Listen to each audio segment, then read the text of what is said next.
I'm right. You're wrong. That is how most of my interactions with my brother Ben went when we were growing up. I always thought I was right, even when I wasn't. I had to be right. I wanted to be better than him. I needed to be the guy with all the correct answers, and needed everyone to know it too.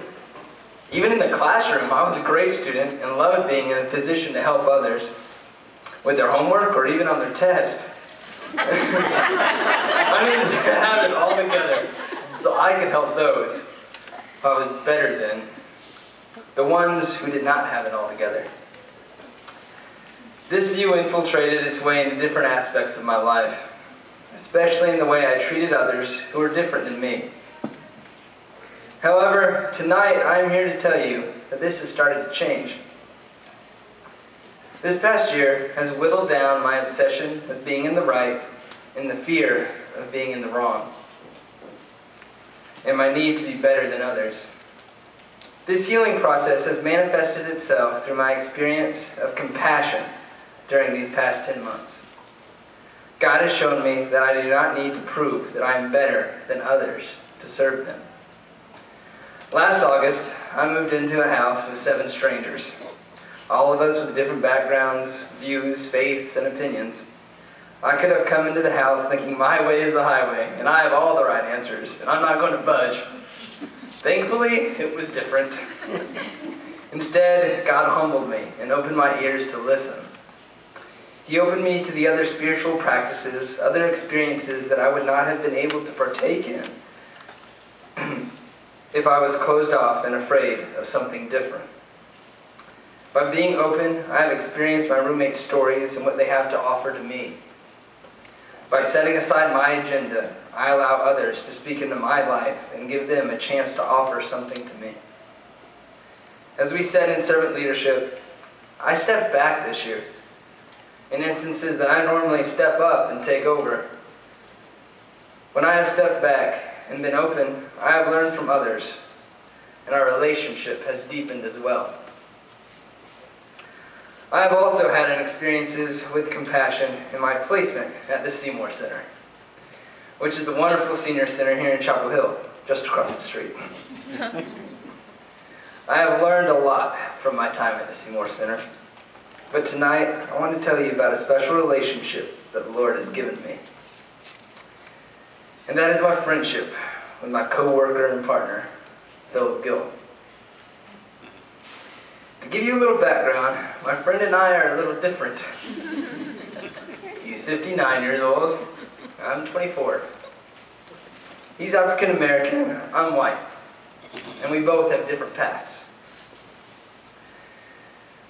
So it would have been easy for me to act like I had previously and stick to what is familiar and avoid getting close with Philip.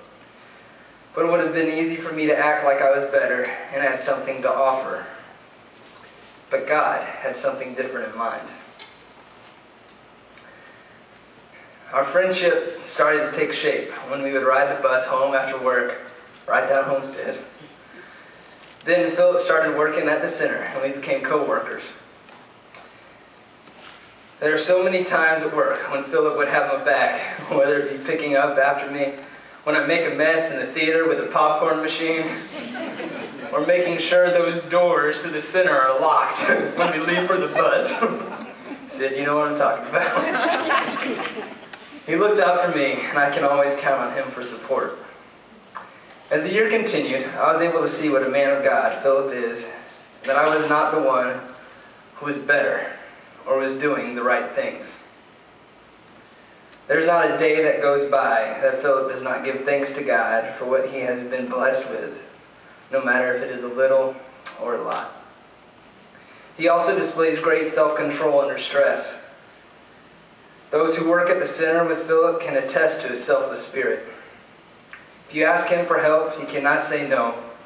Philip has had some tough times and continues to go through trials that I have not experienced. But no matter what, he continues to give glory to the Lord and will frequently say, "Thank you, Master."